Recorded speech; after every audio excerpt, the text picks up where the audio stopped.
Tay, ano pong ginagawa niyo? Bakit niyo dinidilaan niyang binti ko? Huwag kang maingay. Kapag sumigaw ka, bubutasan ko yung tagiliran mo. Pero Tay, mali po yung ginagawa niyo. Hindi ito mali. Tinutulungan ko lang naman kayo. Kung alam mo lamang, Dessa, mas kailangan niyo ako ngayon. Kaya kung ako sa'yo, huwag ka na lamang umangal. Magugustuhan mo rin naman ang gagawin ko. Sobra na po itong ginagawa niyo. Mali po ito, Tay.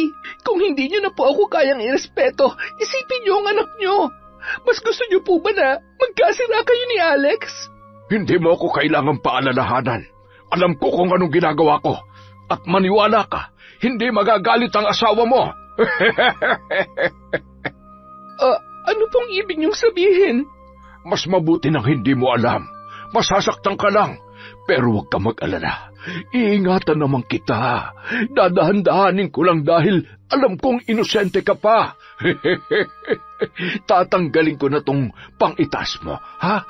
Huwag kang gagalaw kung hindi. Anong sinabi niyo? Permiso? Mga demonyo kayo! Napakasama niyo! Taon 2004. Quezon. Mula nang ikasal si Dessa sa 5 taon niya ng kasintahan na si Alex, ay nagpasya ito na doon na lamang sila tumira sa bahay ng mga magulang ng lalaki. Kasama nila roon ang 58 anyos nitong ama na si Lito, at ang ina nito na nakaratay na lamang sa higaan mula ng ma-stroke. Maganda naman ang pagtanggap ng biyanan kay Dessa, kaya hindi siya nahirapang pakisamahan ang matanda. Ang nanay naman ng kanyang asawa, bagamat hindi niya ito nakakausap, ay mukhang gustong-gusto rin naman siya para sa nag-iisa nilang anak. Dating nagtatrabaho sa restaurant si Dessa, waitress siya doon. Ngunit na magsama na sila ni Alex ay pinahinto na siya ng lalaki sa kanyang pagtatrabaho. Hindi raw magtatagal ay magiging padre de pamilya na ang kanyang nobyo, kaya mas gusto nito na sa bahay na lamang siya. Prinsesa siya kung ituring ni Alex, kaya tumagal ang kanilang relasyon. Pamilya rin ng lalaki ang gumastos para sa kanilang kasal. Simple lang yon dahil hindi pa nila kaya ang magarbong kasal. Isa pa ay kakaunti rin lamang ang kanilang mga inimbita. Bago pa man sila tumira sa bahay ng biyanan, ay nangupahan muna sila sa bayan para malapit pa rin sa trabaho. Ngunit nang sila ay ikasal, si Lito na mismo ang nangumbinsi sa kanya na doon na lang sila tumira sa bahay ng mga magulang ng lalaki para madali silang makapag-ipon ng pampatayo nila ng sariling bahay. Pumayag naman si Dessa dahil mas praktikal naman yon para sa kanilang mag-asawa. Isa pa, gusto rin niyang mapalapit sa mga magulang nito dahil matagal na rin siyang hindi nakakaranas ng presensya ng mga magulang. Pagdating pa lamang niya roon ay mainit na ang pagtanggap sa kanya ni Lito. Kung paano siya itrato ng asawa niya ay ganoon din ang ipinakita nito sa kanya, kaya naisip niya na mapapabuti nga siya sa pananatili roon. Dahil panggabi ang trabaho ni Alex, sila lamang ng biyanan niyang lalaki ang naiiwan doon tuwing gabi. Sa umaga naman ay halos maghapong tulog ang kanyang asawa, kaya halos hindi na rin sila gaanong nakakapag-usap. Ang tanging kakwentuhan niya lamang ay si Lito, kaya madaling napalapit ang loob niya sa matanda. Mang Lito, ako na pong bahalang maghanda ng pagkain. Kayo na po ang nagluto Nakakahiya naman po kung uupo na lamang ako rito.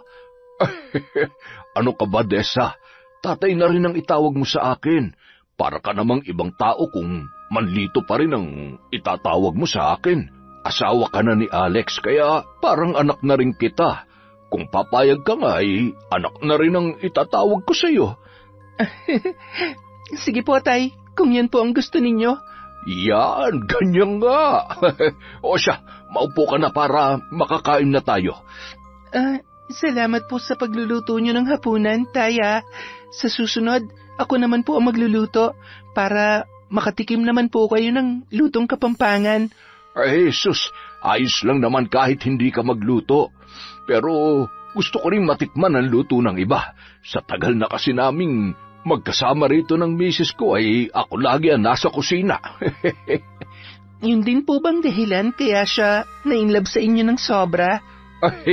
Ano pa nga ba? O eto, tignan mo to para malaman mo na nagsasabi ako ng totoo. Masarap nga po, Tay. Naku, kung kayo po pala yung palagi magluluto, sigurado na tataba ako rito. Mas mabuti na yung tumaba ka kaysa naman yung mangayayat ka. Kaya kumain ka ng kumain dyan. Sa susunod, ipapatikim ko naman sa iyo ang paboritong ulam ni Mrs., yung ginataang santol. Talaga po? Paborito ko rin po yun eh. Si Alex po yung una nagpatikim sa akin nun. Ayaw-ayaw pa nga ako nung una dahil naasiman ako pero masarap po pala talaga paggata. Mabuti naman at nagustuhan mo. Ako nagluto nun. Pinagdala ko lang siya. Sabi ko ipatikim niya sa nobya niya. Nako, tataba ka nga talaga rito kapag napadalas ang pagluluto ko. Hayaan mo, bukas ng tanghali, yun ang lulutuin kong ulam. Pero sa hapunan po ako naman Baka po kasi masyado na akong ma-spoil dito eh. Huwag mong isipin yun. Isipin mo na lang, anak din kita. Ginagawa ko rin naman to kay Alex nung dito pa siya umuwi. Kaya po pala makatatay talaga siya. Oo, sanggandikit kami mag-ama. Tingnan mo naman mula itsura, sa karisma, nakuha niya lahat. Ang hindi niya lang nakuha ay yung galing ko sa pagluluto.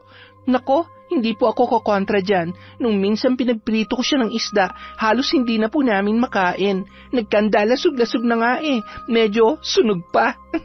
Pero nagpapasalamat naman po ako dahil sinusubukan niya talaga. Abay, bagay nga talaga kayong dalawa. Siya nga pala, kailan niyo ba kami balak bigyan ng apo? Excited na kami ni Mrs. Kahit hindi na siya nakakakilos ay gusto pa rin naman niyang makitang magiging apo namin sa inyo. Hindi pa po kasi namin napag-uusapan ng tungkol dyan, Tay. Bakit hindi pa kasal naman na kayong dalawa? Hindi na kayong mga bata. Kayang-kaya niyo nang maging magulang. May trabaho naman si Alex at ikaw, malusog ka naman. Bagay na bagay sa'yo maging nanay. Nasabi ko na po kasi kay Alex na hindi pa po ako handa para dyan. Bakit naman? Teka, huwag mong sabihing wala pa nangyayari sa inyo ng anak ko. Ganun na nga po. Mabuti kung ganon. Po? Ang ibig kong sabihin, mabuti kung ganon dahil ang anak ko palang makakauna sa'yo kung sakali. Birhen ka pa pala, ay napakaswerte ni Alex. Pero alam mo, Iha, kahit pinahalagan mo ang sarili mo, dapat alam mo pa rin kung paano magpaligaya ng isang lalaki. Ayos ka lang ba? Ayos lang po ako. Medyo nagulat lang po ako sa sinabi ninyo. Jesus, bakit ka pa magugulat? Hindi ka naman na bata. Nasa tamang edad na kayo ng anak ko. Hindi na nga po ako bata pero naiilang po ako na pinag-uusapan ng tungkol dyan eh. Siguro po, pag-uusapan na lang namin ni Alex sa susunod kapag meron na po kaming plano. Nakakatuwa talaga kayo. Nung panahon namin, hindi na namin pinag-uusapan yan. Magtatalik lang naman kayo at kayo lang naman ang makakakita sa isa't isa. Kung nahihiya kayong gawin yun dito sa bahay, dahil nandito kami ng misis ko, kaya naman naming magpanggap na wala kaming naririnig o napapansin. Pero kung gusto mo, makikisali ako. Hindi, biro lamang yun. Hindi po yata magandang biro yon, Tay. Ito naman, biro nga lamang yun eh. Huwag mo namang seryosohin. Tsaka, masanay ka na sa akin. Mapagbiro talaga tong tatay nyo. Pero, huwag ka mag-alala. Ligtas ka rito. Ako mismo ang puprotekta sa'yo. Bakit po? May mga masasamang loob po ba rito sa inyo? Kahit saan lugar naman, hindi nawawala ang ganoon. Pero hindi mo naman kailangan mag-alala dahil wala naman magtatangkang manakit sa'yo rito. Nasabi na ba sa'yo ni Alex na barangay tanod ako? Nako, baka hindi mo alam. Kinatatakutan ako ng mga siga rito. Kapag may away, palaging ako yung tinatawag nila para umawat kasi alam nila na sa akin lang makikinig ang mga siraulong yon. Magaling po pala talaga kayo. Ay, siyempre naman. Hindi lang sa pagiging tanod, pati sa... Mas mabuti po siguro kung kumain na lang tayo, Tay. Ang sarap pa naman po ng niluto niyang ulam. Lalamig na po ito kapag hindi pa tayo kumain. Ay, oo nga, tama ka. Pasensya ka na ha. Napasarap lang ang pagkukwento ko. Hindi nagustuhan ni Desa ang naging paraan ng pagbibiro ni Lito sa kanya.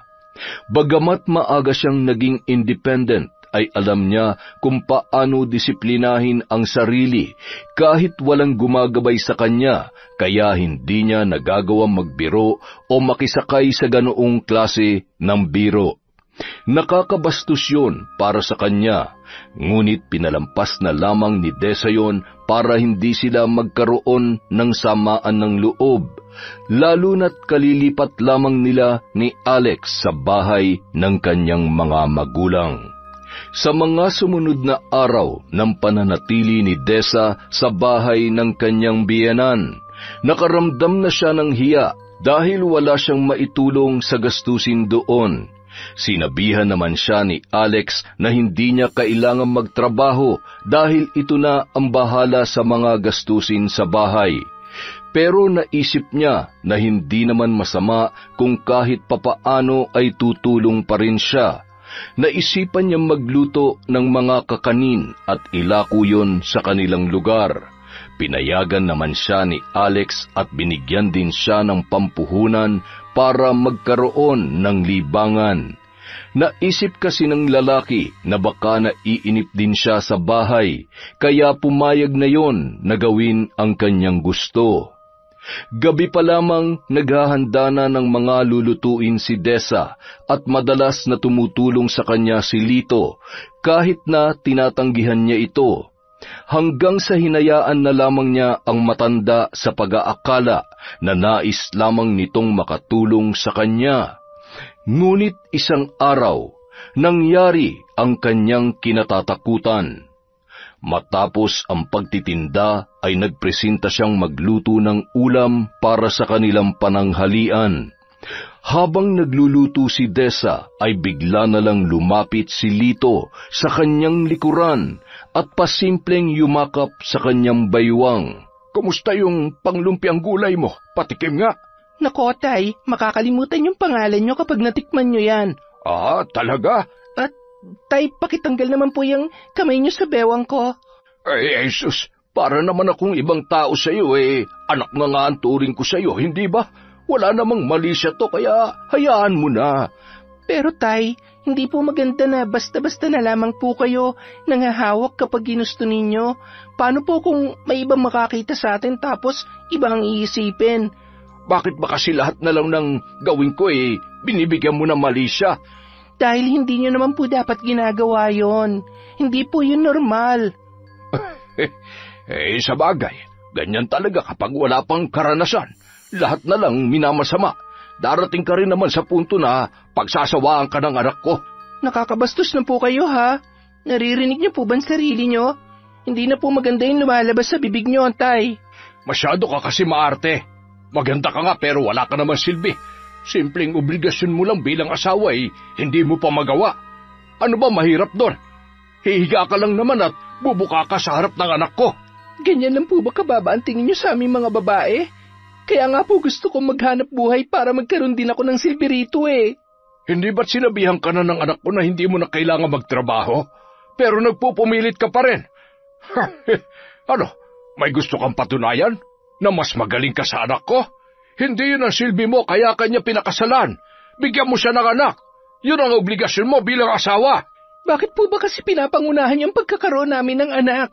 Kung siya nga, hindi ako minamadali Tapos kayo, grabe kayo kung makapagsalita. Hindi naman po kayo ganyan sa akin nung una Ang hina mo naman kasi. Malamang mahal na mahal ka ng anak ko kaya hindi kanya pinipilit. Pero ako, bilang ama niya, Alam na alam ko kung anong gusto niya, kaya ako na mismong magsasalita para sa kanya. Mabuti ho kung alam niyo ang gusto niya, pero kami pa rin na magdedesisyon kung kailan kami magkakaanak. Tay naman, ayoko ho na magkaroon tayo ng samaan ng loob habang nandito kami ng asawa ko. Kaya kung pwede sana, wag na lang kayo makialam sa mga desisyon namin bilang mag-asawa. Bakit ba takot na takot ka magpabuntis sa anak ko? Baka naman wala ka talagang kakayahan na bigyan siya ng anak. Malusog ho ako, at sigurado ako ron, kaya alam ko sa sarili ko na wala akong problema. Yan naman pala eh. Walang dahilan para patagalin niyo pa. Gusto ko na magkapo. Hindi naman po yung ganong kadali. Hindi po kami makakabuo ng isang gabi lang tapos may maglalakad na kinabukasan. Alam mo, kung hindi pa kaya ng anak ko, ako na lang ang gagawa. Bakit niyo ako tinulak sa pader, Tay? Nakakasakit na kayo, ha? Kung kinakailangan, idikit pa kita dyan sa sinasandalan mo. Gagawin ko para hindi ka na makagalaw. Alam mo, unang kita ko pa lang sa'yo. Gustong gusto ko nang gawin to. Nahawakan ka na ba ni Alex dito? Ang bango-bango mo. Tay, wag. Huwag niyo pang gawin sa akin to. Maawa naman kayo. Shh! Hindi mo naman siguro gugustuhin mag-eskandalo, hindi ba? Ano na lang ang sasabihin ng mga kapitbahay natin kapag narinig ka nila sumisigaw? Kahit sabihin mo na may ginagawa ako sa'yo, hindi ka nila paniniwalaan. Ako mas kilala nila at sa akin sila mas maniniwala.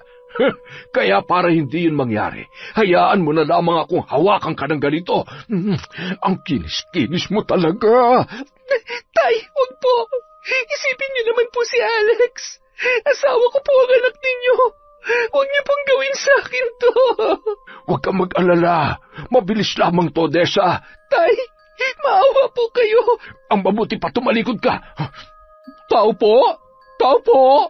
Anak ng wisit na babaeng yun ah. Ngayon pa talaga.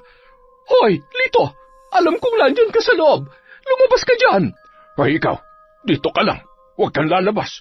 At kapag dumating mamaya si Alex, wag na wag ka magsusumbong sa kanya. Kung hindi, malilintikan kayong dalawa sa akin. Opo, hindi po ako magsusumbong, Tay. Lito, ano ba? Ano na naman bang ipinuputok ng butsi mo, Pule? Halos araw-araw ka na lang nambubulahaw, ah. Ako pa talaga? Kung hindi niyo ako binibigyan ng problema, hindi kayo mabubulahaw sa pagsigaw ko. Hindi ka na talaga naubusan ng problema.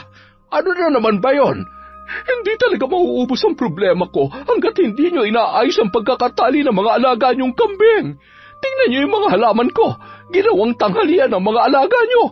Buisit! Sa susunod na makita ko mga yan sa bakuran ko, ipapatubos ko na yan sa inyo. Ang dami mo satsat. Nasaan ba at huhulihin ko? Gamitin mo yung mga mata mo na makita mo hinahanap mo. Leche! Kung ayaw mo sabihin, may bahala ka. Sana iubusin ng mga alaga kong kambing yung mga halaman mo na manigas ka sa galit. Ang kapal na mukha mo. Naturingan ka pa namang tanod pero ikaw pa yung nagbibigay ng problema rito. Aba, mahiya ka naman, Lito. Kung di mo kaya mahiya sa amin dahil palagi ka naming nakikita, kahit doon na lang sa bisita mo. Balita ko dyan na nakatira yung anak mo at yung asawa niya. Kaya pakitaan mo naman ng magandang asal. Hindi yung lantaran mong ipinapakita yung nakakahiya mong pag-uugali. Hoy, tumahimik ka nga. Kapag hindi ako nakapagtimpi, tatahiin ko yung bibig mong chismosa ka. Ay, sige, gawin mo. Buwisit ka. Ikaw ang buwisit. Lihim na nagpasalamat si Desa sa pagdating ng kapitbahay na si Aling Pule. Dahil hindi natuloy ang masamang balak ni Lito sa kanya. Gayunpaman, diring-diri siya sa ginawa nitong pangmamolestya sa kanya. Bagamat naiwasan ang mas malala pang pangyayari, hindi naman siya nakaligtas sa matinding pagnanasa ng kanyang biyanan. Ilang beses siyang naligo sa pagbabaka sakaling mawawala ang pandidiring nararamdaman niya. Nung naglalakbay ang mga kamay ng matanda sa masiselang bahagi ng kanyang katawan. Ngunit sadyang hindi ganoon kadali na mawala yun sa isipan ni Desa. Dahil sa takot na hiwalayan ni Alex na masyadong malapit sa ama, ay inilihim na lamang ni Desa ang nangyari. Kahit anong paliwanag pa ang kanyang gawin, siguradong hindi siya papaboran ng kanyang asawa. Sinubukan niyang iwasan na lamang si Lito sa pag-aakalang yun ang magiging solusyon sa kanyang problema. Inaagahan na lamang niya ang pagluluto at umaalis na rin kaagad ng bahay. Sinasadya niyang tagalan ang paglalako ng paninda para hindi makasama ang matandang biyanan. Magandang umaga po, Aling Pule. Baka gusto niyo pong bumili ng puto. 30 piso lamang po. Ay, talaga? Ang mura naman ng paninda mo. Sulit na yung 10 piso ko rito. Ang lalaki ng puto. Hindi ka ba nalulugi rito, Ineng? Hindi naman po. Naku, ang galing mo naman. Ay, teka, pabili ako. Halagang 20 pesos. Sige po, salamat po ha. Kayo po kasi yung unang customer ko. Mukhang suswertehin po ako ngayon dahil sa inyo. Ay, naku, sana nga, iha. May mga nag-aalok din sa akin dito tuwing umaga. Kapag ako ang unang customer nila, nauubos agad ang paninda nila. Wow, kung ganon, kayo po pala dapat ang lagi kong unang alukin. Yun po ay kung ayos lang po sa inyo. Abay, syempre, ayos na ayos lamang sa akin. Ay, siya nga pala, dyan na ba talaga kayo titira kinalito? Opo. Bakit parang hindi ka masaya? Hindi naman po sa ganon. Hindi lang po ako sanay na may ibang kasama sa bahay. Dati po kasi ako lang talaga mag-isa, tapos nung naging kami na po ni Alex, saka lang po kami nagsama. Magka-live-in na pala kayo bago pa nagpakasal. Kumusta naman ang relasyon mo sa mga biyanan mo? Maayos ka naman ba nilang tinatrato? Maayos naman po, Aling Pule. Sus, parang hindi ako kumbinsido sa sagot mo May problema ka sa kanila, no? Huhulaan ko. Dahil ba kay Lito? Paano niyo po nasabi yan? Ay, nako, Ineng. Hindi naman sa tinatakot kita, pero hindi kasi talaga maganda ang kutob ko sa lalaking yon. Tuwing may bagong salta rito, lalo na kapag dalaga at tulad mo na may itsura. Sus, grabe kung makatingin niyang si Lito. Kulang na lamang ay hubaran niya sa mga titig niya. Kung nakakabuntis nga lang ang mga mata ay marami na yang nabiktima. Isa pa, suki yan dun sa biraw sa bayan. Marami na siyang binastos dun. Kung alam mo lamang, marami nang nagrereklamo sa kanya. Ay, ewan ko ba naman dyan kay Alex at naisipan pang dyan kapatirahin sa bahay nila. Maayos naman ang trabaho niya. Kayang-kaya niyo namang mangupahan muna. Bakit natahimik ka dyan? Wala po. May naisip lamang po ako. Pasensya ka na sa mga nasabi ko. Alam kong nakikialam na ako pero hindi ko naman intensyon na sirain ang relasyon mo kay Lito. Ngayong pamilya na kayo. Pero isipin mo na lang na babala ito para sa mga posibleng mangyari. Mas mabuti na ang nag-iingat, iha. Salamat po sa malasakit ninyo, Aling Pule. Huwag po kayo mag-alala. Iingatan ko po ang sarili ko. Tsaka umuwi pa rin naman po si Alex kaya may nakakasama rin po ako. Pero Ineng, hindi natin masasabi kung ano maiisipan niyang si Lito kapag wala ang anak niya. Hindi ba't panggabi ang asawa mo? Kapag matutulog ka na, ilak mo ng mabuti ang pinto ng kwarto ninyo. Yun na nga po ang problema Kurtina lang po kasi ang pangsara namin sa kwarto. Nako, ay malaking problema yan. Ay, maging alerto ka na lamang siguro. At kung sakaling kailangan mo ng tulong, huwag kang mahihiyang lumapit sa akin. Kapag may nangyari, sumigaw ka lang. Mababaw lang ang tulog ko kaya magigising ako kaagad. Aling Pule, may tanong lang po ako. Bakit niyo po nasasabi yan? May nangyari na po ba noon? May ginawa na po ba ang tatay ni Alex? Ay, alam mo, ayoko na sanang ungkatin ang nakaraan. Pero dahil naitanong mo na rin lang, hindi na rin siguro masama kung ikukwento ko sa'yo. Hindi ba ako makakaabala sa'yo kung sakali, Ineng? Mukhang marami ka pang ilalako Ayos lamang po. Mahaba pa naman po ang oras, tsaka ayoko pa pong umuwi. Bakit?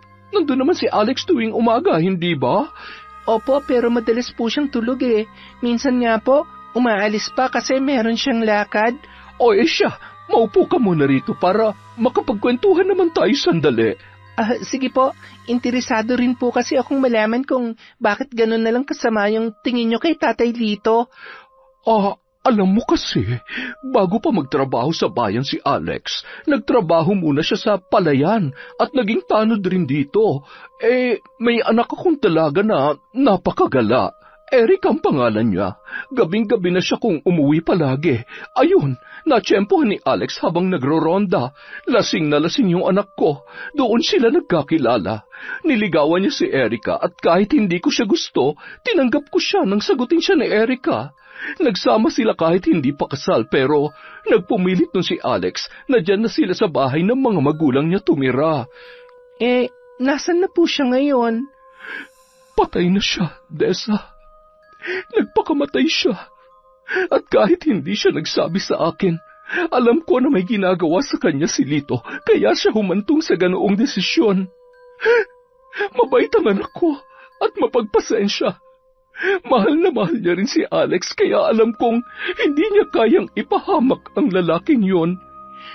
Iniisip niyo po ba na posibleng ginalaw ni Tatay Lito si Erica noon?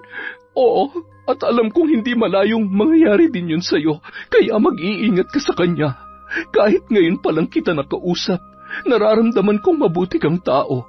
Sana hindi maging dahilan yun para hayaan mong pagsamantalahan niya ang kahinaan mo. Lumaban ka sa kanya kung kinakailangan, Iha.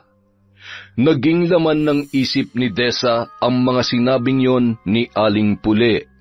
Buong akala niya ay nag-iisa lang sa buhay ang matanda.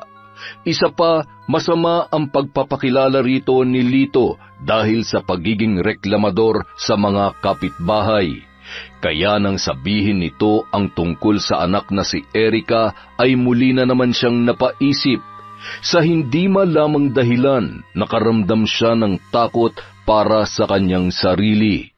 Dahil doon, sinubukan niyang kausapin si Alex na mangupahan na lamang muna, ngunit hindi umubra sa asawa ang kanyang ideya.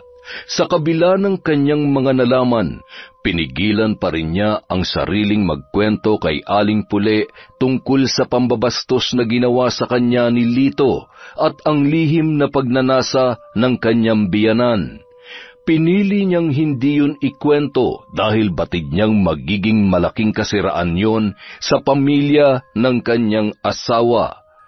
Akala ni Desa, makakaligtas na siya sa masamang balak ni Lito dahil sa pag-iwas niya sa matanda.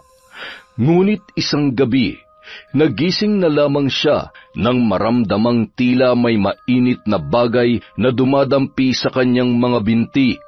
Hindi siya gumalaw nung una sa pag-aakalang panaginip lang yun, ngunit nang imulat niya ang kanyang mga mata, tumambad sa kanya ang matandang biyanan na nakadapa sa may paanan ng kama. Tay, ano pong ginagawa niyo? Bakit niyo tinidilaan ang binti ko? Huwag ka maingay. Kapag sumigaw ka, bubutasan ko yung tagiliran mo. Pero tay, mali po itong ginagawa niyo. Hindi ito mali. Tinutulungan ko lang naman kayo. Kung alam mo lang, Desa, mas kailangan niyo ako ngayon. Kaya kung ako sa'yo, huwag ka na lamang umangal. Magugustuhan mo rin naman ang gagawin ko. Sobra na po itong ginagawa niyo. Maling-mali po ito, tay. Kung hindi niyo na po ako kayang irespeto, isipin niyo naman po yung anak ninyo. Mas gusto niyo po ba na magkasira kayo ni Alex? Hindi mo ako kailangang palalahanan. Alam ko kung anong ginagawa ko. At maniwala ka, hindi magagalit ang asawa mo. Ano pong ibig niyong sabihin? Mas mabuti nang hindi mo alam. Masasaktan ka lang. Pero huwag kang mag-alala. Iingatan naman kita. Dadahan-dahanin ko lang dahil alam kong inosente ka pa. Tatanggalin ko na tong pang-itaas mo, ha? Huwag kang gagalaw kung hindi. Napakawalang hiya niyo. Hayop! Aray ko! Ikaw ang walang hiya! Ang sakit nun, ha! Umalis kayo sa panang ko kung hindi sisigaw ako! Tingnan natin kung makakasigaw ka pa! Napakasama mo! Akala ko pa naman, mabuti ka nga dahil masyadong mataas ang tingin sa inyo ni Alex. Pero sagad pala sa buto ang kademonyohan ninyo. Oo, demonyo na akong demonyo, pero hindi ko ito gagawin kung walang permiso ng anak ko. Anong sinasabi niyo? Anong permiso? Kita mo na, gulat na gulat ka. Mukhang hindi mo pa nga lubos na kilala ang lalaking pinakasalan mo, Dessa. Mga demonyo kayo! Napakasama niyo! Hindi ba nasabi sa'yo ni Alex? Gustong-gusto niya magkaanak pero wala siyang kakayahan para gawin yon. Bahog ang anak ko at hindi ikaw ang unang babae na nalagay sa posisyon mo ngayon. Hindi rin ba kinuwento sa'yo ni Alex yung kinakasama niya noon? Ako ang bumuntis sa kanya para magkaroon kami ng apo.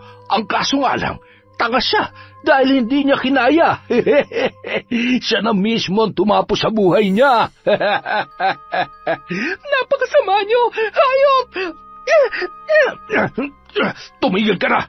Gusto mo bang tapusin na kita ngayon, ha? Nakakarami ka ng buwisit ka! Kung may natitira pa kayong awa para sa akin, hindi niyo itutuloy ang balak niyo. Awa? Huh, ano ako, baliw?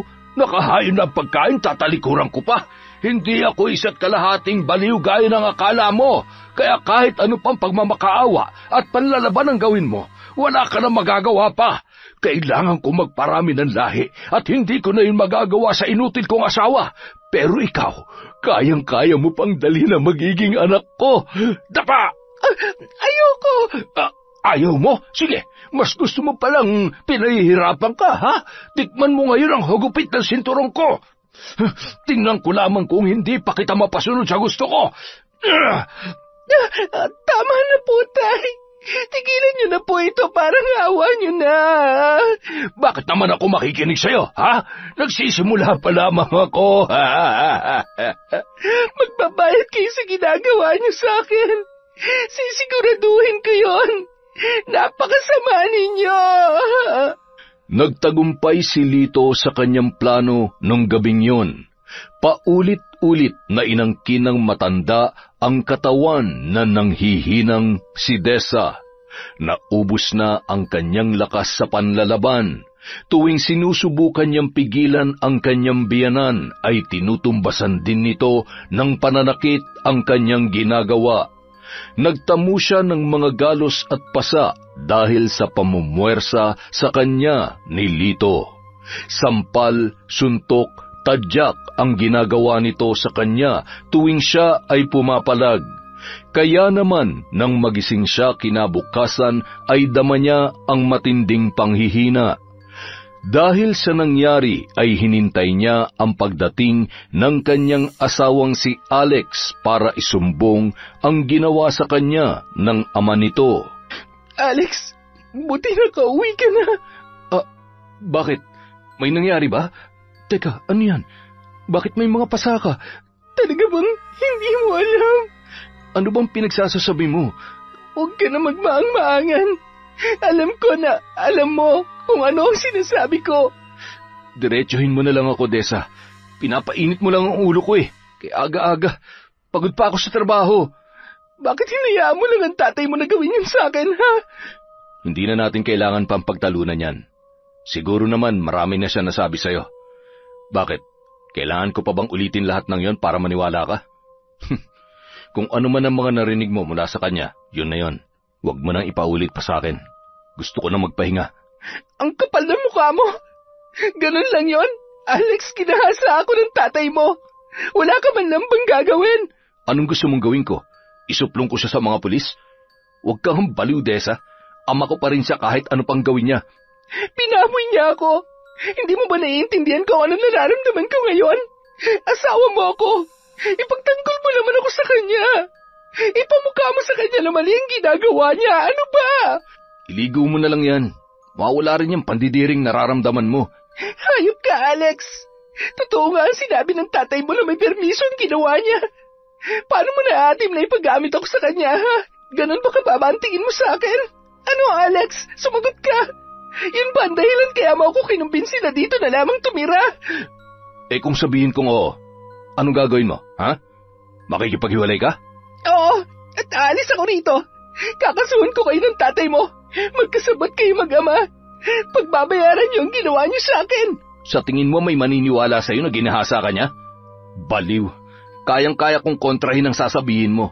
At sabihing inakit mo si tatay kaya kanya pinatulan. Kaya kung ano man yung pinaplano mo, tigilan mo na dahil hindi yan uubra sa amin. Ganito rin bang ginawa mo nun sa kinakasama mo? Oh, bakit naman siya nasali sa usapan? Hindi mo siya kilala kaya tumahimik ka na lang. Sino yung anak ni Aling Lupe na nagpakamatay? Paano mo nalaman ang tungkol doon? Hindi na mahalaga kung paano ko nalaman. Ang mahalaga ngayon, mapanagot ko kayo mag-ama sa ginawa niyo sa akin. Kung inaakala niyong magpapakamatay rin ako dahil doon, pas nagkakamali kayo. Hindi ako mananahimik na lang at... Wala kang gagawin. Hindi ka magdidemand at lalong hindi ka makikipaghiwalay sa akin. Mula ngayon, hindi ka na pwedeng lumabas ng bahay. Dito ka lang. Ikukulong mo ako? Hayop ka talaga. Hayop na kung hayop, pero gusto ko na magkaanak kaya ako pumayag sa gusto ni tatay. Ano? Nahihibang ka na ba? Kahit mabuntis ako, alam mo sa sarili mo na hindi mo anak yon. Baog ka! Tumahimik ka! Sa ginawa mo, mas lalo mo lang pinatunayan sa akin na isa kang inutil. Anong sinabi mo? Sa susunod na marinig ko pa yan mula sa'yo, sisiguruhin kong hihiwalay tong anit mo sa ulo mo. Bitiwan mo nga yung buhok ko. Ano pa? Huwag mo akong matakot-takot dahil, hindi ako natatakot sa inyo mag-ama. Ganon. Hindi ka pala natatakot, ha? Sige, halika! Bitiwan mo ako! Alam mo, kaya ka nasasaktan dahil masyadong matigas yung ulo mo. Ayoko sanang gawin sa ito pero nagmamatigas ka pa rin. Kaya pasensyahan na lang tayo. Sa susunod, huwag ka na lang lumaban nang hindi ka nasasaktan. Ay, pagod na nga ako sa trabaho. Sakit ka pa ng ulo. Tumingin ka sa akin. Nakikita mo ba tong lubid na hawak ko? Igagapos kita rito sa kwarto para hindi ka na magkaroon ng pagkakataong makalabas dito. Si tatay nang bahala magpakain sa'yo at kung ano man ang gusto niya, wag na wag mong tatanggihan kung gusto mo pang mabuhay ng matagal. Matapos igapos, pinabayaan na lamang ni Alex ang kanyang kaawa-awang asawa. Nadagdagan pa ang mga pasa ni Desa dahil sa panlalaban niya tuwing lumalapit sa kanya si Lito. Naulit pa ang panggagahasa ng matandang biyanan at ginagawa pa yon sa kanya habang nakagapos sa kama. Ngunit ang pinakamasakit sa lahat na nangyari ay ang natuklasan niya na hindi pala mapagkakatiwalaan ang taong kanyang pinakasalan. Sa halip na siya ay protektahan nito, siya pa mismo ang naglapit sa kanya sa matinding kapahamakan. Lumipas ang mahigit 1 buwan at tuluyan na ngang nagdalang tao si Desa. Dinadala niya noon sa kanyang sinapupunan ang anak ng taong bumaboy sa kanya, na nais namang ituring na anak ng kanyang asawa. Pakiramdam niya noon ay para lamang siyang isang hayop na inanakan at yun lamang ang kanyang pakinabang. Hindi na siya muli pang nakalabas ng bahay, lalo na nang lumaki na ang kanyang tiyan. Ngunit noong 4 na buwan na siyang buntis, muli na naman siyang nakaranas ng matinding pang-aabuso. Sa pagkakataong yun ay mas malala pa ang kanyang pinagdaanan. Pinagtulungan siya ng mag-amang Lito at Alex. Halos ikamatay niya na ang kababuyang ginawa ng mga yon sa kanya. Dahil doon, nakunan si Desa. Namatay ang sanggol na nasa kanyang sinapupunan. Sa halip na kaawaan ay siya pa ang sinisi ni Lito sa pagkawala ng bata at nakaranas pa siya ng matinding pambubugbog bilang parusa sa nangyari. Halos ikamatay na ni Desa ang pananakit na yon ni Lito.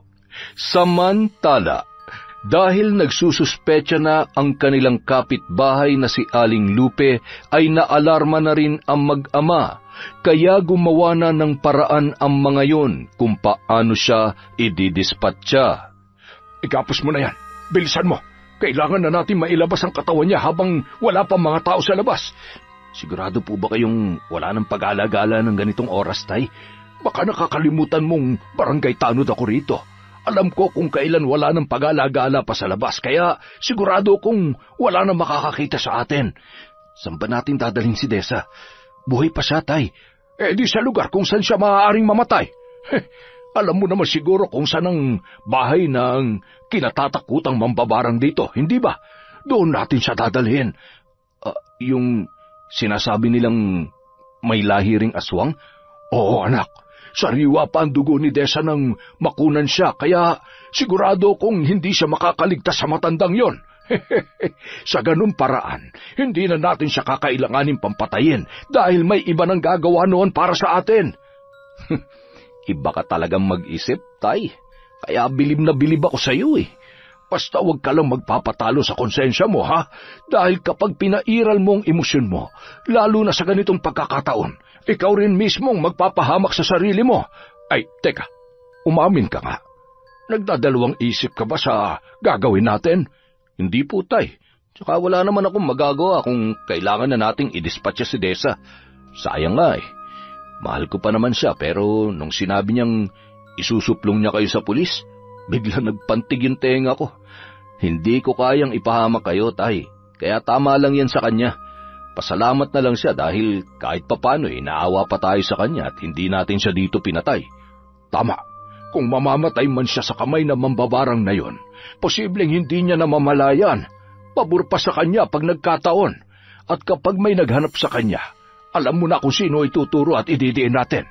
Kahit walang ebidensya, siguradong maniniwala sa atin dahil para sa mga taga rito, salot ang mambabarang na yon. Kung ganun bilisan na po natin, Tay. Igapos mo na mabuti at busalan mo ang bibig niya para hindi makasigaw. Kunin mo itong sako. Kasyang-kasya si Desa rito. Pakihawak na lang po, Tay, para maipasok ko itong katawan niya sa sako. Ayan, kasyang-kasya naman pala eh. Magmumukha lang tayong may dalang basura nito. Ikaw ang bumuhat dyan. Magmamasid-masid na lang ako sa paligid, ha? Siya, halika na. Hindi tayo pwedeng mag-aksaya ng oras. Tay, tulungan niyo muna ako. Hindi ko to kayang ipasa na mag-isa sa balikat ko. Ang bigat eh. Siya, sige. Bumaba ka ng konti para maipasang ko to sa'yo.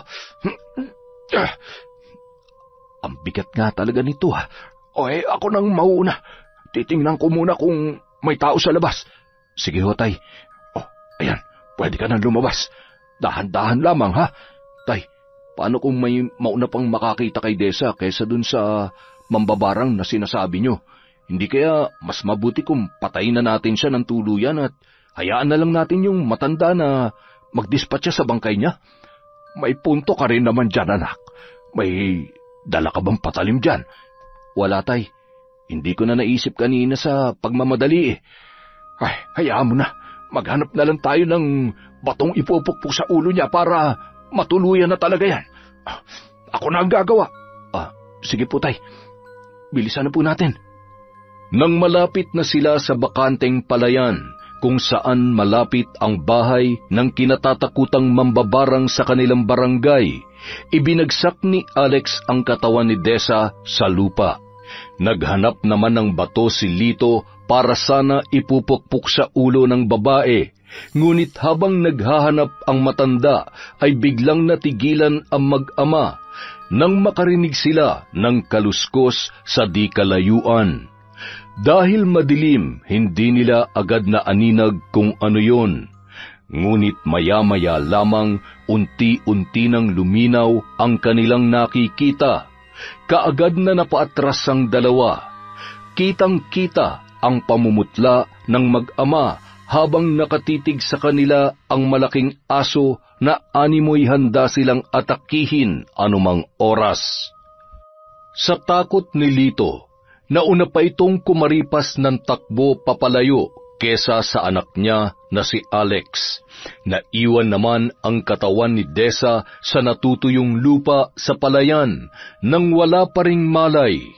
Tumayo sa tabi ng sako ang aso at saka yun inamoy-amoy.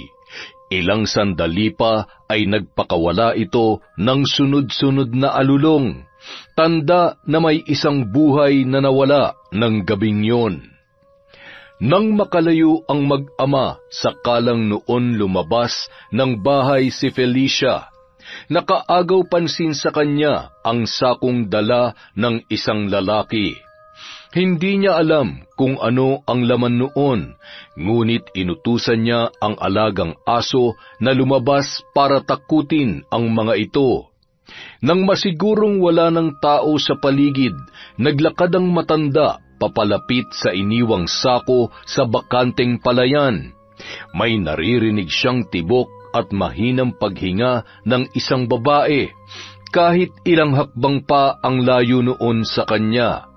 At nang tuluyan ng mabuksan ang sako, napuno ng pagkabahala ang kanyang muka nang makita ang babaeng duguan sa loob nito.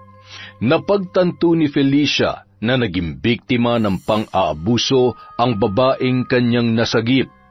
Halos buong katawan nito ay puno ng galos at pasa. Ngunit ang pinaka-nakaagaw ng kanyang atensyon ay ang dugo sa pagitan ng mga hita. Mukhang nakunan ang babae. Hindi niya mapigilang makaramdam ng awa dahil hindi yun nalalayo sa pinagdaanan niya noong bago pa man siya maging isang mambabarang.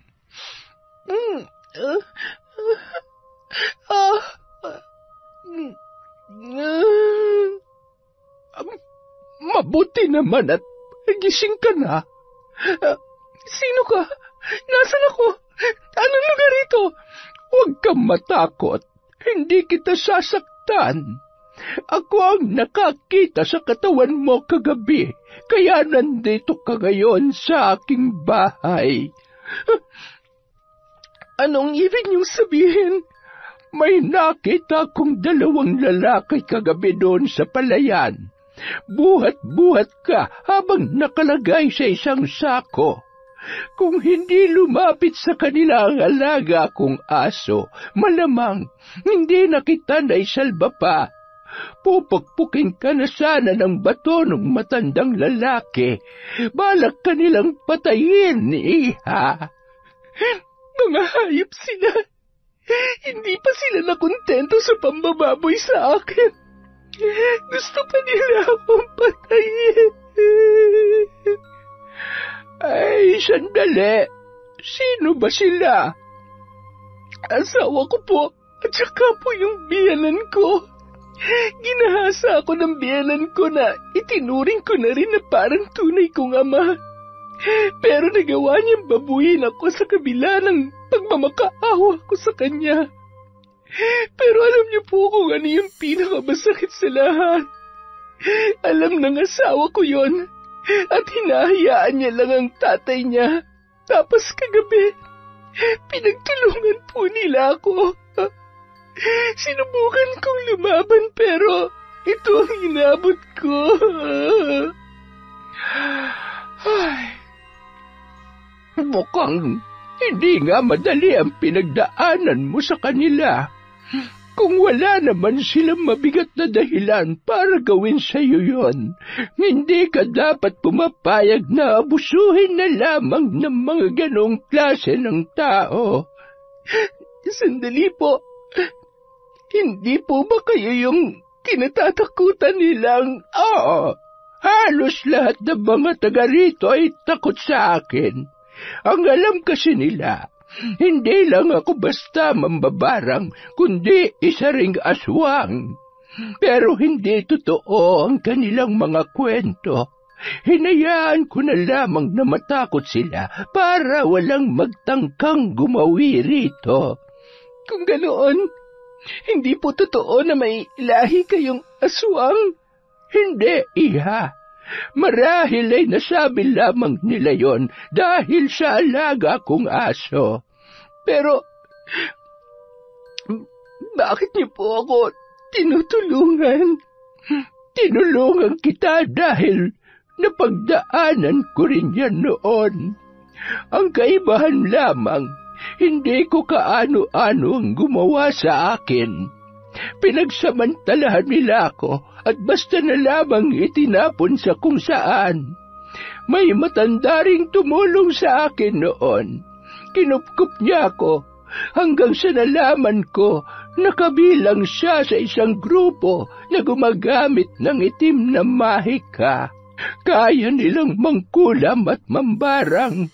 Kayang-kaya nilang pumatay gamit ang itim na kapangyarihan.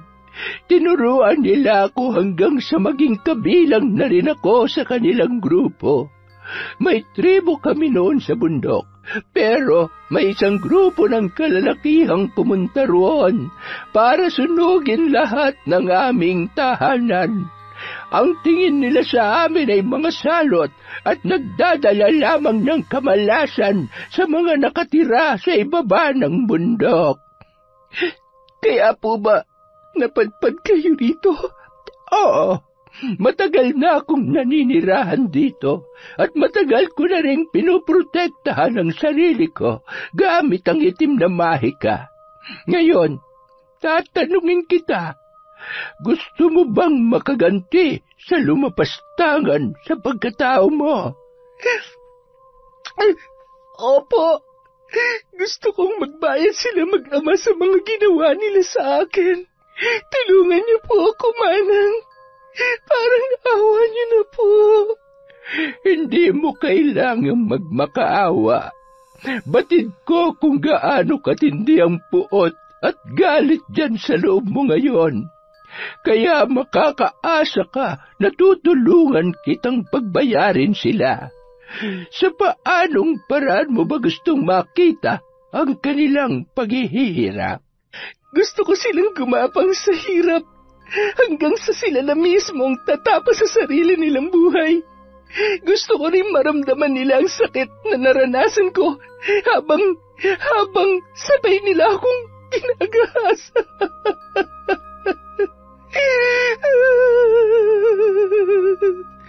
Mangyayari ang gusto mo, Iha. Ngunit kakailanganin ko ang dugo mo para simulan ang pagpapahirap sa kanila. Gawin niyo po ang lahat ng kailangan niyong gawin. Papayag po ako sa kahit na anong ipagawa ninyo, Manang. Basta maparusahan lamang po silang mag-ama.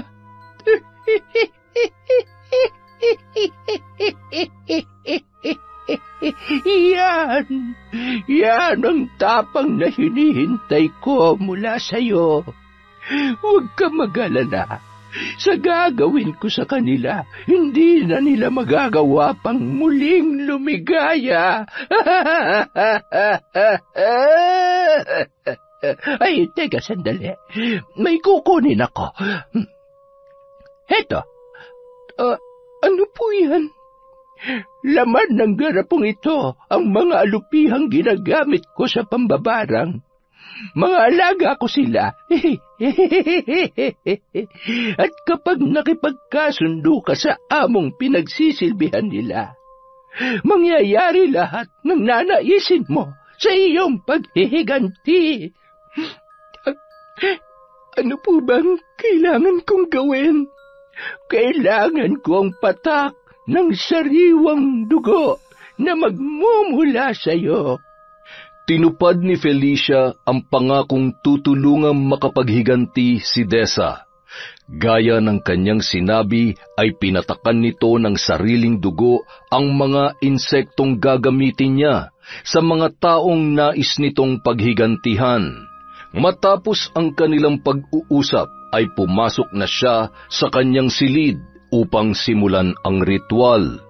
Hindi niya sinunog ang hinubad na damit ni Desa dahil magagamit niya ang dugo mula sa inosenteng buhay na nawala sa babae dahil sa isang makamundo na pagnanasa.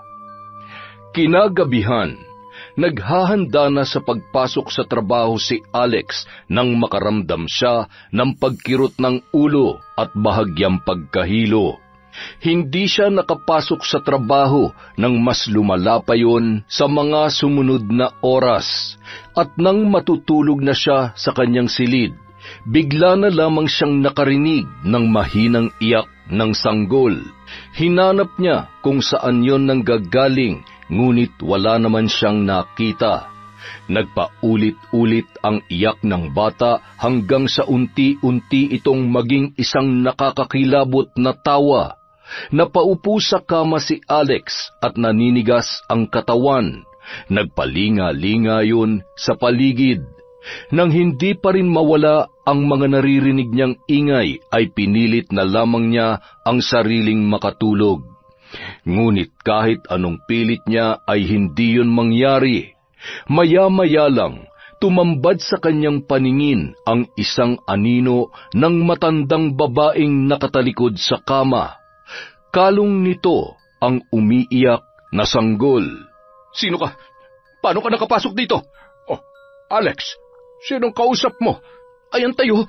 Kanina pa nakatayo dyan yung babae. Kinakausap ko pero hindi naman sumasagot. Ano? Wala namang babae rito, anak. Tayo lang nga nandito sa kwarto mo. Kaya nga ako pumunta rito para kumustahin ang pakiramdam mo, pero sa nakikita ko ay mukhang hindi ka pa maayos. Kung ano-ano na nakikita mo. Seryoso ko, tay. Ayan siya oh. At may kalong pa siyang bata. Umiiyak siya. Anak, wala nga. Meron nga, tay. Bakit ba hindi kayo naniniwala sa akin? Alam mo, ang mabuti pa ay magpahinga ka na lamang muna. Baka bukas mawala na rin ang sakit ng ulo mo. Paalisin niyo siya, tay. Ginugulo niya ako. Ayoko silang kasama rito. Anak, hindi ba't sinabi ko na sa'yo na wala ka namang kasama rito? Ako lang ang kasama mo, wala nang iba. Walang babae at wala ring sanggol. Kaya nang sinasabi mo. Ay, mukhang kailangan na kitang patingnan sa albularyo bukas. Umalis kayo. Alis! Alex, ano ba nangyayari sa'yo? Umalis na kayo! Labis na nag-alala si Lito sa ikinikilos ng kanyang anak. Hindi lang kasi isang beses nangyari na animoy may kinakausap ang lalaki na tanging ito lamang ang nakakakita. Tuluyan na itong hindi nakapasok sa trabaho dahil sa bawat araw ay mas lumalala ang kanyang kondisyon. Dahil sa pagkabahala, naghanap na ng albularyo si Lito na maaaring tumingin kay Alex. Ano ba nangyayari sa anak ko, Mang Tembong? Ilang araw na siyang ganyan. Hindi makausap ng matino. Kung ano-ano nakikita niya na siya lang naman ang nakakakita. Tapos nitong mga nakaraang gabi ay madalas siyang nagigising ng hating gabi. Sumisigaw siya at nahihirapang huminga. Sabi niya, may bata raw na sumasakal sa kanya. Kailan pa ba yan nagsimulang mangyari sa kanya? Nitong nakaraan lang, 3 araw na ngayon. Meron ba siyang nakaaway o nagawa ng masama bago ito nangyari? Nako, mabait yang anak ko. Imposibleng magkaroon siya ng kaaway o may magawa ng masama para mangyari ito sa kanya. Lito, tatapatin na kita. Hindi basta-basta ang pinagdaraanan ng anak mo. May bumabarang sa kanya. Malakas at matindi ang galit ng taong yon. Kaya isipin niyo kung sino ang maaaring gumawa nito. Barang? Sino namang... Ay, teka, hindi kaya... May naiisip ka bang maaaring magpabarang sa kanya? Wala. Lito, kung gusto mong maagapan ng maaari pang mangyari sa anak mo, kailangan mong magsabi ng totoo. Nasabi ko na sa inyo, walang nakaaway ang anak ko at wala rin akong kilala na galit sa kanya. Kung ganun, wala akong may tutulong sa inyo. Ay, teka, hindi nyo man lang ba aalamin kung sinong gumawa nito sa anak ko? Hindi ba't may kakayahan kayong ibalik ito sa gumagawa sa kanya? Pasensya ka na, Lito, pero alam ko may hindi ka pa sinasabi sa akin. At tiyak na makakahadlang yon sa panggagamot ko. Ngayon pa lamang ay pinapaalalahanan na kita. Simula pa lamang ito ng maaaring mangyari sa kanya. Anong ibig mong sabihin? May mas malala pang pwedeng mangyari sa anak ko? Oo, Lito. Kaya kung magsisinungaling ka pa rin sa akin, maaaring mawala sa iyo ang anak mo. Sa kabila ng naging paalala ng albularyong si Mang Tembong, mas pinili pa rin ni Lito na itago ang tunay na nangyari dahil batid niyang siya ang may kagagawan ng lahat.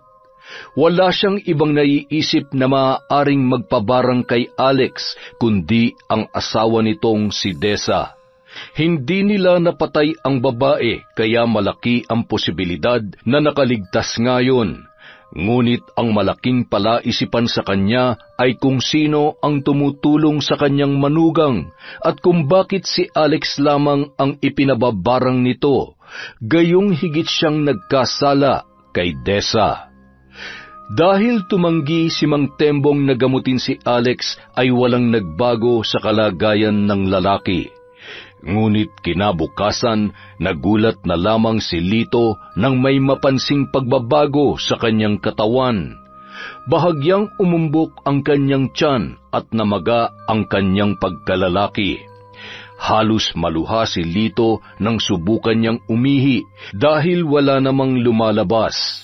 Tuwing naglalakad din siya ay nararamdaman niya ang matinding kirot sa pagitan ng kanyang mga hita. Habang may dinaramdam, dumating pa ang isang trahedya sa pamilya ni Lito. Pumanaw na ang kanyang asawa. Binawian ito ng buhay habang natutulog. Ang hinala nila, bangungot ang kanyang ikinamatay. Dahil hindi makakilos, humingi siya ng tulong sa mga kaanak ng asawa para mag-asikaso sa burol nito hanggang sa pagpapalibing. Takang-taka naman ang mga ito nang makita ang kalagayan nilang mag-ama. Pare-pareho ng sinasabi ang kanilang mga bisita. May bumabarang daw sa kanila at sa pagkakataong yun ay sigurado na siyang si Dessa nga ang may kagagawan ng lahat. Unti-unti mo na silang sinisingil sa mga kasalanan nila sa iyo. Ano na nararamdaman mo ngayon? Masaya po ako na pinagbabayaran na nila ang mga nagawa nila. Hindi ka na ba talaga magpapakita sa kanila? Nabalitaan ko na namatay na ang biyanan mong babae. Nasabi mo sa akin na hindi siya kasali sa mga nanakit sa iyo. Gusto ko po sanang pumunta at magpaalam sa kanya kahit sa huling sandali. Pero iniisip ko rin po na baka saktan na naman ako ng biyanan ko. Hindi ka na niya magagawang saktan, Dessa. Sa mga sandaling ito ay unti-unti na ring dumarapo sa kanya ang sumpa. Mahina na si Lito at wala na sa sarili ang kanyang anak, kaya't kahit lumapit ka sa kanila, wala na silang magagawa para muli kang saktan. Isa pa, hindi kita hahayaang pumunta roon nang walang proteksyon. Proteksyon? Oo, proteksyon sa pamamagitan ng isang ritual. Habang nasa ilalim pa sila ng aking sumpa, magiging mahina sila sa harapan mo dahil mas malakas ang galit mo kesa sa kanila. Mas malalim at hindi basta-bastang madadaig ng galit nila sa iyo. Sa mga oras na ito, sigurado kung alam na nilang ikaw ang nagpabarang sa kanila, kaya asahan mong hindi magiging maganda ang inyong pagkikita. Mamayang hapon, isasagawa ko ang panibagong ritual para sa pagpapahirap ko sa mag-ama. Aling Felicia, kung hindi po sana kalabisan, maaari niyo rin po ba akong turuan kung paano niyo ginagawa ang pambabarang? Hindi basta-bastang naituturo ang paggamit ng itim na mahika. At hindi dahil hiniling mo ito ay magiging madali na lamang ang lahat para sa iyo. Ang katumbas ng kapangyarihang yon ay ang iyong kaluluwa. Handa po akong pagdaanan ng lahat, Aling Felicia. Kung kinakailangang isang lako ang kaluluwa ko, gagawin ko po. Mabuti kung ganon, ngunit kailangan mong maghintay. Oras na magdesisyon ka, wala na yung bawian. Hindi ka na makakawala. Handa ka ba? Buo na po ang loob ko, Aling Felicia. Matapos isagawa ang ritual, ay sa kanya lamang pinayagan si Dessa na pumunta sa burol ng biyanan niyang babae na tanging nagpakita ng tunay na malasakit at pagtanggap sa kanya. Dahil hindi siya maaaring makilala ng mga kamag-anak ng asawa niya, ay nagtungo siya roon nang may saklob na itim na tela. Hinintay niyang mabawasan ang mga nakikipaglamay bago siya lumapit sa kabaong ng yumaong ginang. Nag-alay siya ng panalangin at nagpasalamat sa matanda. Bagamat wala itong nagawa upang siya ay protektahan sa mag-ama, batid niyang hindi nito gusto ang lahat ng nangyari. Hindi nakita ni Desa sina Lito at Alex sa labas ng bahay, kung saan nakaburol ang kanyang biyanan. Pasimple siyang umikot sa likod para pasukin ang silid, kung saan siya walang awang pinagsamantalahan ng mag-ama. Napangisi siya nang makita si Alex na nakaratay na lamang sa kama. Nakatitig ito sa kisame habang kinakausap ang sarili. Nakaagaw pansin din sa kanya ang pamamaga ng mga braso't binti ng lalaki. Naghalo-halo na ang iba't ibang amoy sa silid na yon. Mukhang napabayaan na ang kanyang asawa sa kalagayan noon. Nang magtungo siya sa kabilang silid, natagpuan niya naman si Lito na namimilipit sa sakit habang pinipilit na bumangon mula sa pagkakahiga sa kama. Nanlaki ang mga mata nito nang siya ay makita. Anong ginagawa mo rito? Hayop kang babae ka! Alam kong ikaw ang may kagagawan nito!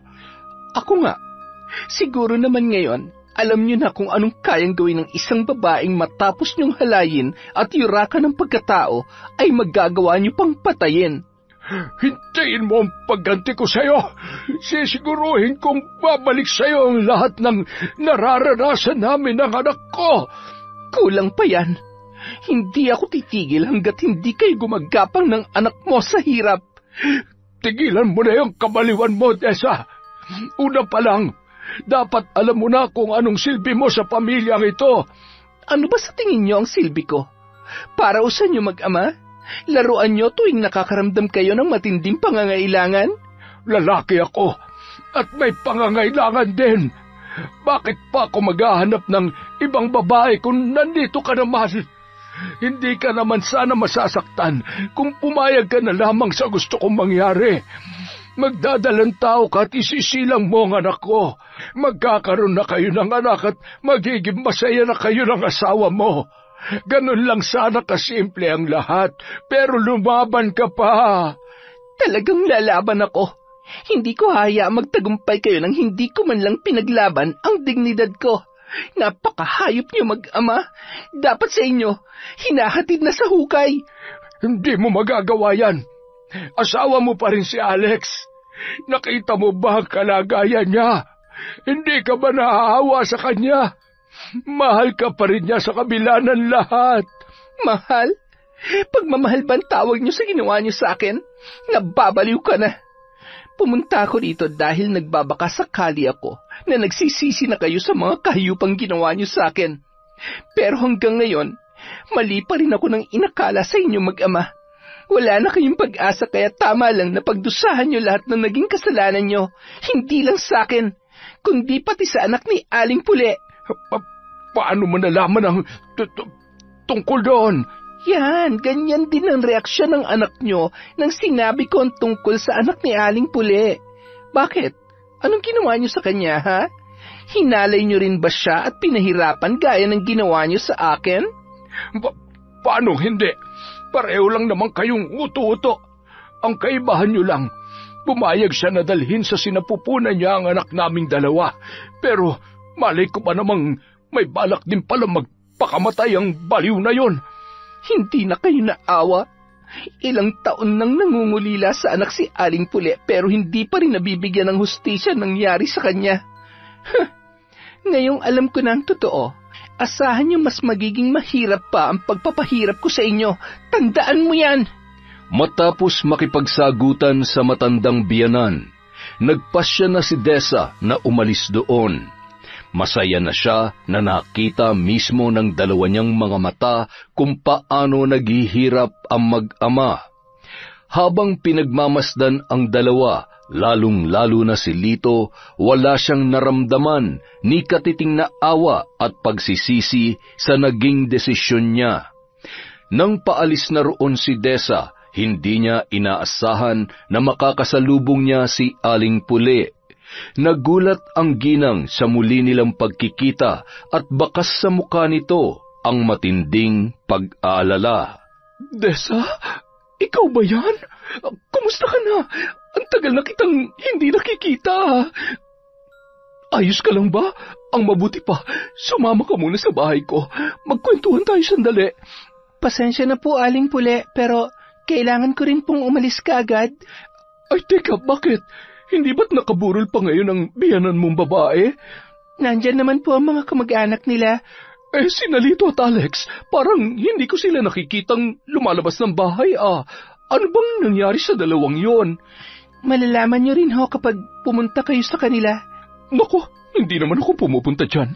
Kanina nga lang ako pumunta kasi nakiramay ako sandali.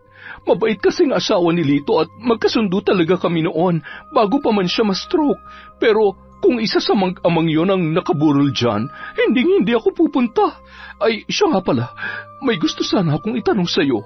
Nitong mga nakaraang buwan kasi, bago ka pa hindi magpakita parang narinig ko na sumisigaw ka. May nangyari ba? Ay, Diyos ko, sinasabi ko na nga ba? Tama po kayo, Aling Puli. Pareho kami ng pinagdaanan ng anak ninyo. Tulad ko, hinalay din siya ni Lito at hinayaan lang yun ni Alex. Hindi nga ako nagkamali ng hinala. Mga hayop sila. Binaligtad pa nila yung anak ko para hindi sila managot sa ginawa nila. Huwag na po kayo mag-alala. Mabibigyan na po ng hustisya ang pagkamatay ng anak ninyo. Anong ibig mong sabihin? Unti-unti na po nilang pinagbabayaran ng mga ginawa nila sa akin at saka sa inyong anak. Kaya ba hindi na nakakalabas ng bahay ang mag-amang yun? Opo, Aling Puli. Malalaman niyo rin kung ano nangyari sa kanila sa mga susunod na araw. Pasensya na po kayo kung hanggang dyan lang po ang pwede kong sabihin sa inyo. Kailangan ko na pong umalis. Mag-iingat po kayo rito. Mag-iingat ka rin, Ineng. Maraming salamat. Kung ano man ang ginawa mo para pagbayarin sila, tatanungin kong malaking utang na loob yon. Kung ano man po ang nararanasan nila ngayon, nararapat lang po yun sa kanila, kaya hindi niyo po kailangan tumanaw ng utang na loob sa akin. Sige na po, Aling Puli, aalis na po ako. Nang makaalis si Desa ay naiwan naman si Aling Puli na may matagumpay na ngiti sa mga labi.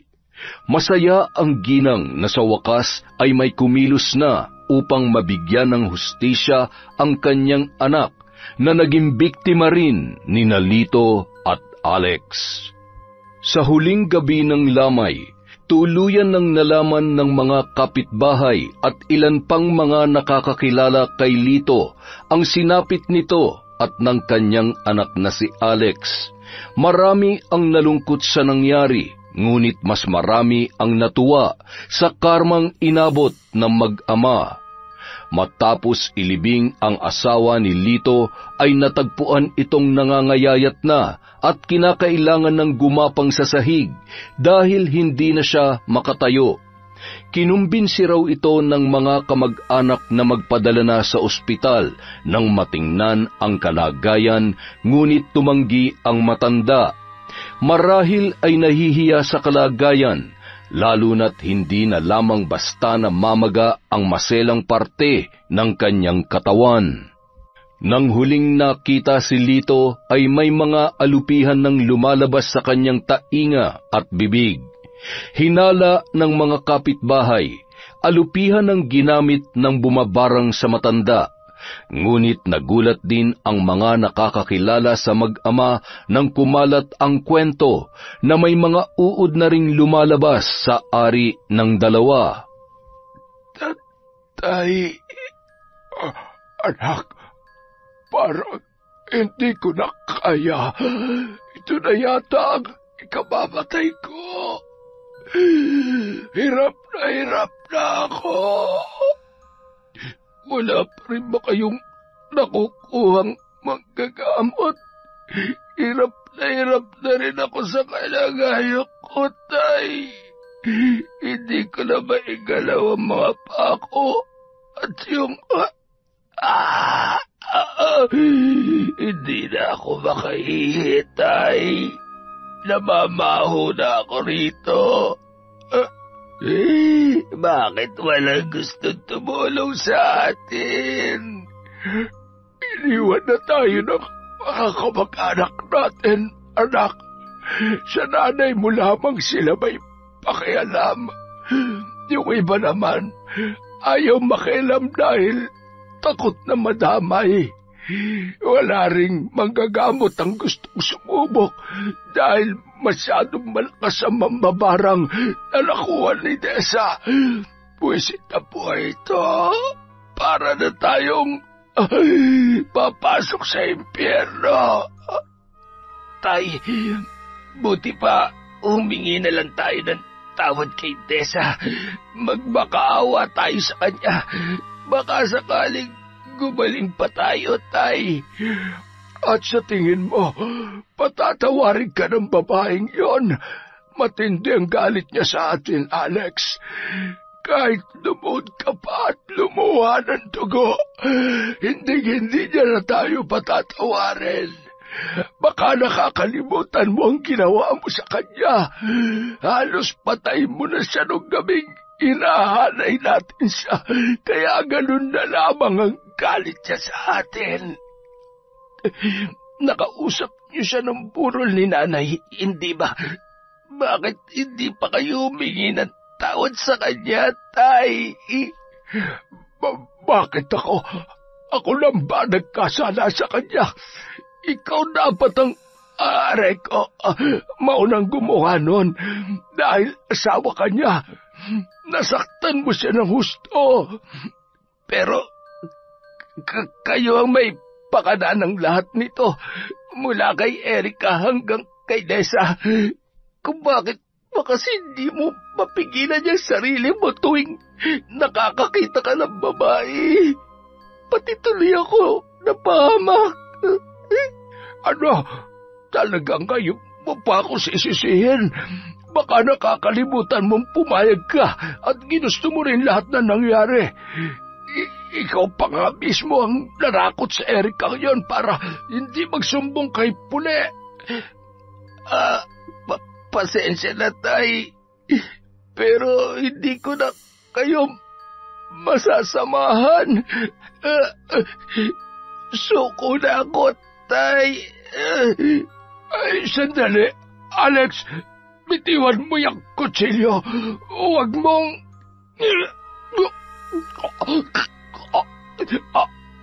Alex, anong ginawa mo? Hindi mo kailangan tapusin ang buhay mo. Huwag mo namang gawin sa akin ito. Anak ka.